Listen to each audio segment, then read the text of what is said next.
স্বাধীনতা ঘোষণার মধ্যেই পাকিস্তানের বেলুচিস্তানের নিরাপত্তা বহরে হামলায় নিহত ৪৫। লিবারেশন আর্মির দায় স্বীকার, হতাহত বাড়ার আশঙ্কা। এবং বিশ্বকাপের মেগা ফাইনাল ঘিরে মেটলাইফ স্টেডিয়ামে উন্মাদনা, জমকালো সমাপনী আয়োজনের প্রস্তুতি। আসর মাতাবেন বিশ্বখ্যাত তারকারা।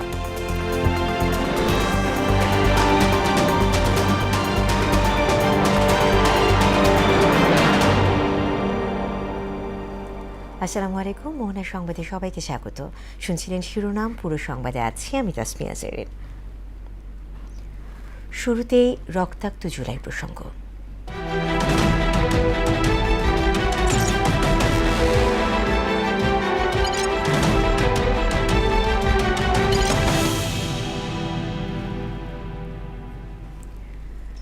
জুলাই ২০২৪, হাসিনা হটাও দাবিতে রাজপথে অনড় ছাত্র জনতা। পরিস্থিতি পর্যবেক্ষণে ধানমন্ডিতে বৈঠকে বসেন আওয়ামী লীগের শীর্ষ নেতারা। জাতির উদ্দেশ্যে দেওয়া তৎকালীন সরকার প্রধান শেখ হাসিনার ভাষণেও ছিল না নমনীয়তা। আন্দোলনকারীরাও কঠোর অবস্থানে। কর্মসূচি আসে কমপ্লিট শাটডাউনের। গণ অভ্যুত্থানে ঘটনাবহুল ১৭ জুলাইয়ের বিস্তারিত মনিরুল ইসলামের প্রতিবেদনে।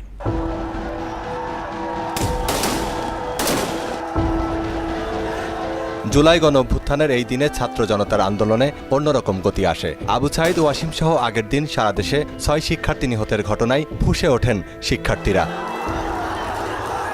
নিহতদের স্মরণে ঢাকা বিশ্ববিদ্যালয় সহ সারা দেশের বিভিন্ন শিক্ষা প্রতিষ্ঠানে গায়েবানা জানাজা অনুষ্ঠিত হয়। এতে পুলিশি হামলার ঘটনায় ফুঁসে ওঠে গোটা দেশ। দেশের বিভিন্ন এলাকায় বিক্ষোভ, সড়ক মহাসড়ক অবরোধ, কফিন মিছিল সহ দফায় দফায় সংঘর্ষের ঘটনা ঘটে। ব্যারিকেড ভেঙে শাহবাগে অবস্থান নেয় শিক্ষার্থীরা।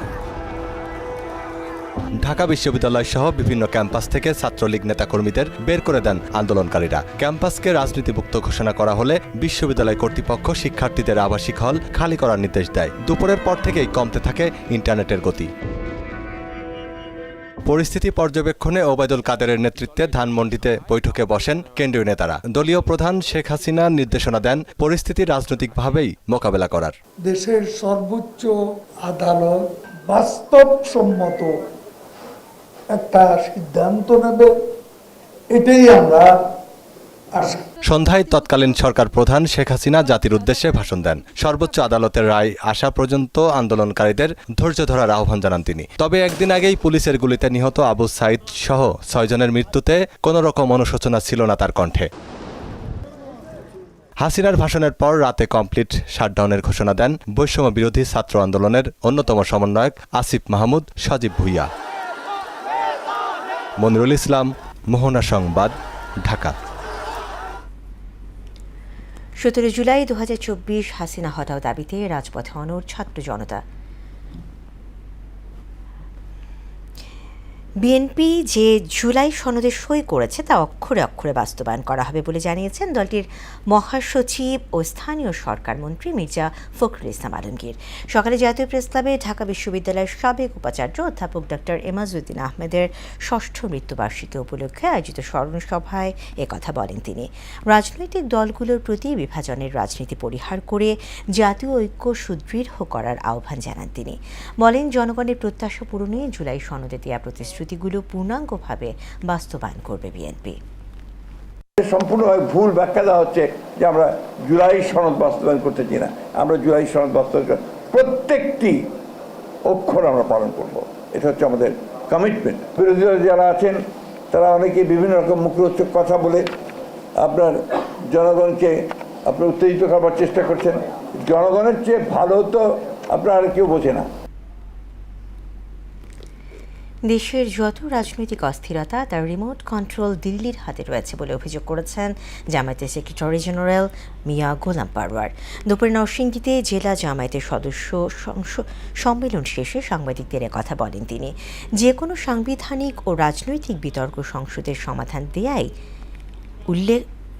সমাধান হওয়া উচিত উল্লেখ করে জুলাই সনদ আইনি ভিত্তির জন্য গণভোটের রায় মেনে সংস্কার করতে সরকারের প্রতি আহ্বান জানান মিয়া গোলাম পারওয়ার। সংসদের মাধ্যমে দাবি পূরণ না হলে রাজপথে যাওয়ার বিকল্প থাকবে না বলেও মন্তব্য করেন তিনি।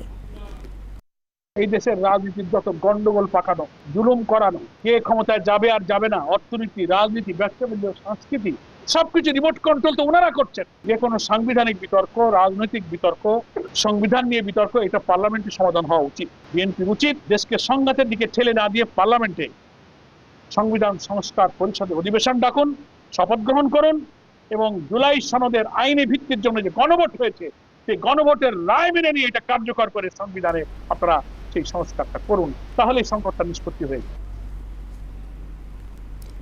বন্যায় ক্ষতিগ্রস্তদের পুনর্বাসনে সরকার কাজ করছে বলে জানিয়েছেন অর্থ পরিকল্পনা মন্ত্রী আমির খসরু মাহমুদ চৌধুরী। আর বন্যা দুর্গতদের সহায়তায় সরকারি বেসরকারি উদ্যোগ অব্যাহত রাখার ঘোষণা দিয়েছেন স্বরাষ্ট্রমন্ত্রী সালাউদ্দিন আহমদ। চট্টগ্রাম ও কক্সবাজারে ক্ষতিগ্রস্ত এলাকা পরিদর্শন ও ত্রাণ বিতরণকালে এসব কথা বলেন তারা। প্রতিনিধিদের পাঠানো তথ্য ও চিত্রে আরও জানাচ্ছেন মাহমুদা আক্তার। শুক্রবার দুপুরে কক্সবাজারের চকরিয়া পেকুয়া ও মাতামুহুরীর দুর্গত অঞ্চলে বন্যায় ক্ষতিগ্রস্ত এলাকা পরিদর্শন ও ত্রাণ বিতরণ করেন স্বরাষ্ট্রমন্ত্রী সালাউদ্দিন আহমদ। পরে সাংবাদিকদের সঙ্গে কথা বলেন স্বরাষ্ট্রমন্ত্রী, বলেন বন্যা দুর্গতদের সহায়তায় সরকারি বেসরকারি উদ্যোগ অব্যাহত থাকবে। বন্যা পীড়িত এলাকায় অসহায় মানুষদের পাশে যাতে আমরা আমাদের সাধ্যমতো সহযোগিতা নিয়ে উপস্থিত থাকতে পারি, আমাদের এই প্রচেষ্টা অব্যাহত থাকবে। সরকারিভাবে বেসরকারিভাবে যে সমস্ত বেসরকারি সংস্থা আছে তারাও এবং সমস্ত মানবিক সাহায্যকারী প্রতিষ্ঠানগুলো সবাই এগিয়ে এসছে। অন্যদিকে চট্টগ্রামের পতেঙ্গায় বন্যার্তদের মাঝে ত্রাণ বিতরণ করেন অর্থমন্ত্রী আমির খসরু মাহমুদ চৌধুরী। এ সময় বন্যায় ক্ষতিগ্রস্তদের পুনর্বাসনে সরকার কাজ করছে বলে জানান তিনি।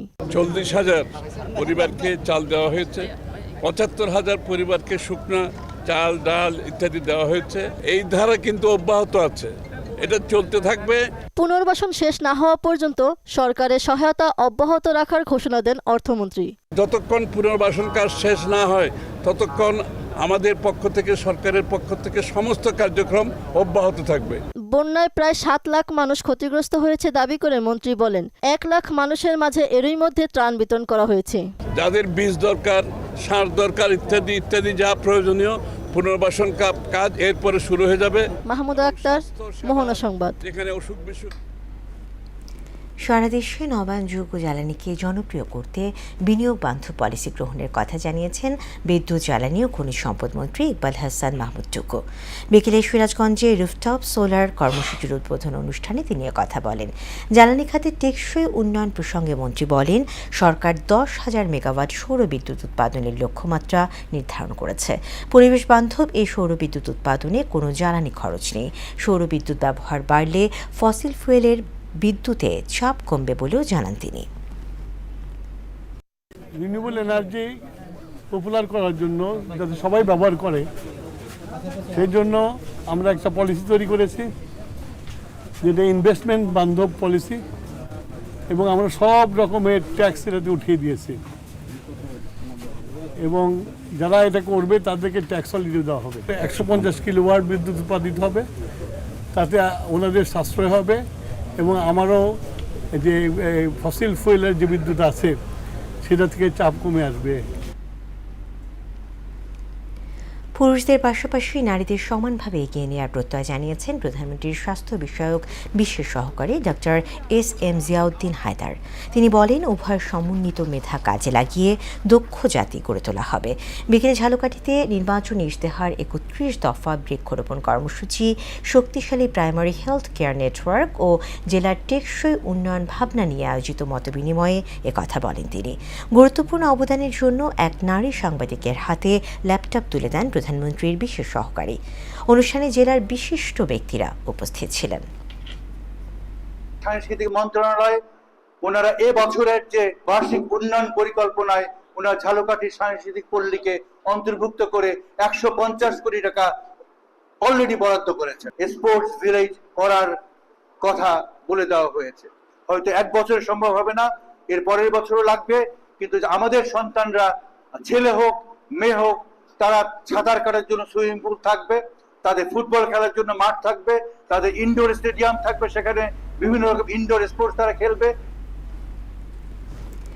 চলতি মাসে হালকা থেকে মাঝারি ধরনের বৃষ্টিপাত হলেও ভারী বর্ষণের সম্ভাবনা নেই বলে জানিয়েছেন আবহাওয়া অধিদপ্তর। সকালে সংস্থাটির কার্যালয়ে এক ব্রিফিংয়ে আবহাওয়াবিদ হাফিজুর রহমান বলেন, এ মাসে বেশি বৃষ্টি হবে দেশের উত্তরাঞ্চলে। জলবায়ু পরিবর্তনের কারণে বিশ্বব্যাপী আবহাওয়া বৈরী আচরণ করছে বলেও জানান তিনি। ইমদাদুল হক খানের রিপোর্ট। সকালে দেশের আবহাওয়া পরিস্থিতির সার্বিক বিষয়ে সাংবাদিকদের ব্রিফ করেন আবহাওয়াবিদ হাফিজুর রহমান। তিনি জানান, সাগরে সৃষ্ট লঘুচাপটি সরে গেছে, আপাতত নিম্নচাপের কোনো সম্ভাবনা নেই। লঘুচাপটা সুস্পষ্ট লঘুচাপে পরিণত হয়েছিল এবং এটা দুর্বল হয়ে আজকে সকালে দুর্বল হয়ে আবার লঘুচাপে পরিণত হয়েছে এবং এটা বর্তমানে স্থলভাগে অবস্থান করছে। চলতি মাসে সারা দেশে হালকা থেকে মাঝারি ধরনের বৃষ্টিপাত হলেও ভারী বৃষ্টিপাতের সম্ভাবনা নেই বলেও জানান তিনি। বর্তমান যে অবস্থা দেখা যাচ্ছে, বৃষ্টিপাতটা আগামী রবিবারের পর থেকে বৃষ্টিপাতের সারা দেশে আবার বৃষ্টিপাতের পরিমাণটা বাড়বে। সেক্ষেত্রে মাঝারি ধরনের ভারী থেকে ভারী বৃষ্টিপাতের সম্ভাবনা রয়েছে সারা দেশে। তবে এ সময়টা দেশের উত্তরাঞ্চল বৃষ্টিপাতের প্রবণতাটা বেশি থাকবে এবং এ সময় অতি ভারী বৃষ্টির আশঙ্কা আমরা করছি না। বলেন, জুলাই মাসে সারা দেশে 15 থেকে 25 দিন বৃষ্টিপাত হওয়ার সম্ভাবনা থাকে। তবে মাসের শুরুতে ভারী বৃষ্টিপাত হওয়ায় শেষের দিনগুলোতে বৃষ্টিপাতের হার অনেকটা কমে গেছে। তবে দেশের উত্তরাঞ্চলে প্রায় বৃষ্টিপাতের সম্ভাবনা রয়েছে বলে জানান এই আবহাওয়াবিদ। জুলাই মাসে যে বৃষ্টিপাতটা হয়, স্বাভাবিক বৃষ্টি হচ্ছে 523 মিলিমিটার সারা দেশে এবং আমরা যদি স্বাভাবিক বৃষ্টিপাতের দিন সংখ্যা বলি, তো বৃষ্টিপাতের দিন সংখ্যাটা প্রায় 15 থেকে 25 দিন। 15 থেকে 25 দিনের অর্থে কোনো জায়গায় সর্বনিম্ন হচ্ছে 15 দিন এবং সর্বোচ্চ 25 দিন জুলাই মাসে বৃষ্টিপাত। বৈশ্বিক জলবায়ু পরিবর্তনের কারণে আবহাওয়া বৈরী আচরণ করে বলেও মন্তব্য করেন তিনি। বজ্রপাত বলি বা ভারী বৃষ্টি বা অতিবৃষ্টি, অনাবৃষ্টি বা খরা, সত্যপ্রদে এক্সট্রিম যে ওয়েদার ইভেন্টগুলো, এগুলো কিন্তু বিশ্বব্যাপী বৃদ্ধি পাচ্ছে। এটাই মূলত জলবায়ু পরিবর্তনের জন্য। ইমদাদুল হক খান, মোহনা সংবাদ, ঢাকা। দেশে বিভিন্ন জায়গায় টানা বৃষ্টি এবং সরবরাহ ঘাটতিতে রাজধানীর সবজি বাজারে নেতিবাচক প্রভাব পড়েছে। সপ্তাহের ব্যবধানে কেজিতে শসার দাম 90 টাকা পর্যন্ত বেড়ে বিক্রি হচ্ছে 180 টাকায়। এছাড়া কেজিতে 40 টাকা বেড়ে 200 টাকায় বিক্রি হচ্ছে কাঁচামরিচ। মাছের বাজারেও নেই স্বস্তির খবর, তবে কিছুটা স্বস্তি ব্রয়লার মুরগি ও ডিমের দামে। এমন বাস্তবতায় বাজার তদারকি চান ক্রেতারা। যদিও বিক্রেতারা বলছেন, সরবরাহ স্বাভাবিক হলে কমবে সবজির বাজার দর। বিস্তারিত বিজন কুমারের প্রতিবেদনে। বৃষ্টিপাত কমলেও রাজধানীর কাঁচা বাজারে কমেনি সবজির দাম। প্রকারভেদে প্রায় সব ধরনের সবজির দামই বেড়েছে। এতে নিত্য প্রয়োজনীয় পণ্য কিনতে গিয়ে বাড়তি খরচের চাপ সামলাতে হিমশিম খাচ্ছেন সাধারণ ক্রেতারা। নগরীর মিরপুর 6 নম্বর কাঁচা সবজির বাজার ঘুরে দেখা যায় বাড়তি দামে সবজি বিক্রির চিত্র। 2 মাস আগে যা ছিল এখন তো একদম আকাশচুম্বী হয়ে গেছে। এইটা সাধারণ মানুষের ক্রয় সীমার বাহিরেই বলতে গেলে অনেক অসুবিধা। আসলে আমাদের ধরেন বেতন তো বাড়তেছে না। বাজারটি ঘুরে দেখা যায় শসা 90 টাকা বেড়ে বিক্রি হচ্ছে 180 টাকায়। একইভাবে 40 টাকা বেড়ে কাঁচামরিচ 200, বেগুন 100 এবং করল্লা বিক্রি হচ্ছে 90 টাকায়। এছাড়াও 20 টাকা বেড়ে পটল 50 ও ঝিঙা 100 টাকায় বিক্রি হচ্ছে। পাশাপাশি ঢেঁড়স ও কাঁকরোলের দাম বেড়েছে 30 টাকা, বিক্রি হচ্ছে 90 টাকায়। প্রত্যেকটা কেজি 100 টাকার উপরে সবজি। কমার খুব সম্ভাবনা এখন বর্তমানে কম। বাজার জুড়ে স্বস্তি নেই মাছের দামেও। বৃষ্টির অজুহাতে চাহিদার শীর্ষে থাকা সব ধরনের মাছ 20 থেকে 30 টাকা বেড়েছে। কেজি প্রতি পাঙাশ 200, তেলাপিয়া 240, রুই 330 এবং ইলিশ বিক্রি হচ্ছে 1200 টাকা। তুলনামূলক হারে আগের থেকে একটু বেশি আজকের বাজারে। কম হলে তো একটু পাবলিক কম দামে কিনতে পারে, ভালো খাইতে পারে। তবে হাঁসের ডিম ব্যতীত অপরিবর্তিত মুরগি ও মুরগির ডিমের দাম। সপ্তাহ শেষে প্রতি ডজন মুরগির লাল ডিম 130 এবং সাদা ডিম 110 টাকায় বিক্রি হচ্ছে। হাঁসের ডিমের দাম ডজনে 20 টাকা বেড়ে বিক্রি হচ্ছে 200 টাকায়। সোনালী মুরগি প্রতি কেজি 320 ও ব্রয়লার বিক্রি হচ্ছে 180 টাকায়। অজুহাত দেখায় বৃষ্টি, অজুহাত দেখায় বন্যা, অজুহাত দেখায় তেলের দাম বেড়ে গেছে। তো সবকিছু মিলায় আমরা জিম্মি। আগের মতন আছে, দাম বাড়তে নাই।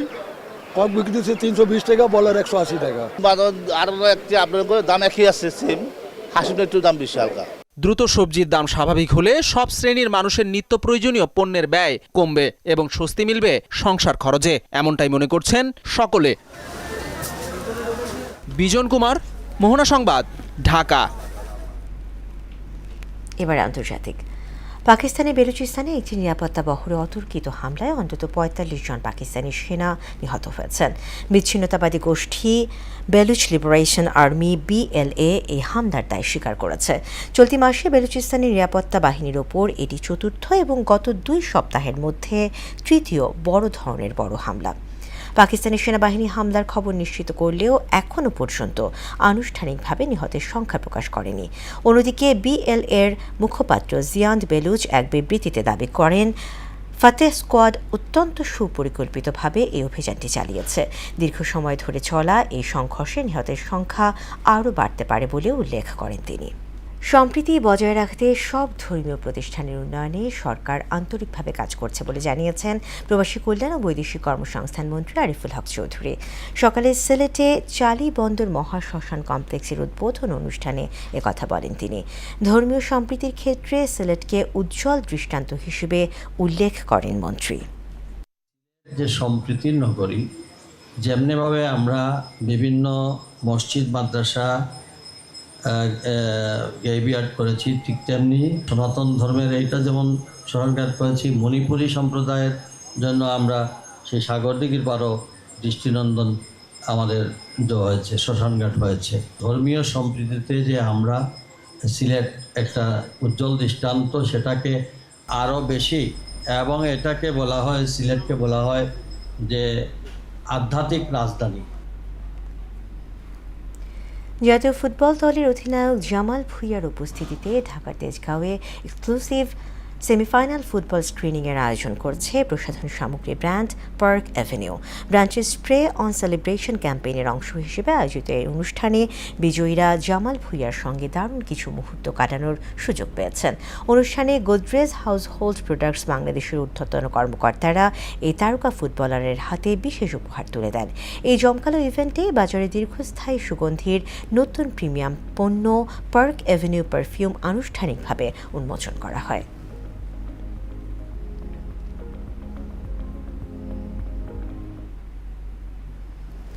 এবার আন্তর্জাতিক। দূরপাল্লার ড্রোন দিয়ে রাশিয়ার এঙ্গেলস বিমান ঘাঁটিতে কৌশলগত বোমারু বিমান ধ্বংসের দাবি করেছে ইউক্রেনের সিকিউরিটি সার্ভিস SBU।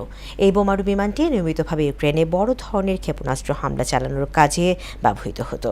জেলেনস্কির নির্দেশনার অংশ হিসেবে রাশিয়ার সামরিক এবং অর্থনৈতিক সক্ষমতা কমানোর লক্ষ্যেই এই অভিযান পরিচালনা করা হয়।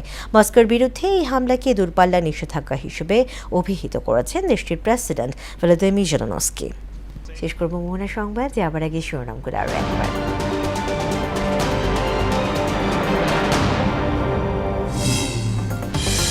জুলাই সনদ নিয়ে বিরোধী দল জনগণকে বিভ্রান্ত করছে অভিযোগ ফখরুলের। দেশের রাজনৈতিক অস্থিরতার পুরো দায় দিল্লির, বলছে জামায়াত। নবায়নযোগ্য জ্বালানিকে উৎসাহ দিতে বিনিয়োগ বাড়ানোর পরিকল্পনা সরকারের, 10,000 মেগাওয়াট সৌর বিদ্যুৎ উৎপাদনের লক্ষ্য। স্বাধীনতা ঘোষণার মধ্যেই পাকিস্তানের বেলুচিস্তানের নিরাপত্তা বহরে হামলায় নিহত 45, লিবারেশন আর্মির দায় স্বীকার, হতাহত বাড়ার আশঙ্কা। এবং বিশ্বকাপের মেগা ফাইনাল ঘিরে মেটলাইফ স্টেডিয়ামে উন্মাদনা, জমকালো সমাপনী আয়োজনের প্রস্তুতি, আসর মাতাবেন বিশ্বখ্যাত তারকারা।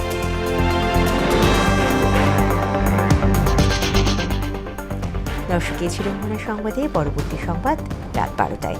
এছাড়া মোহনার সবশেষ খবর জানতে ভিজিট করুন www.mohana.tv। সংবাদ দেখতে পারেন আমাদের ফেসবুক পেজ ও ইউটিউবেও। এতক্ষণ সঙ্গে থাকার জন্য ধন্যবাদ।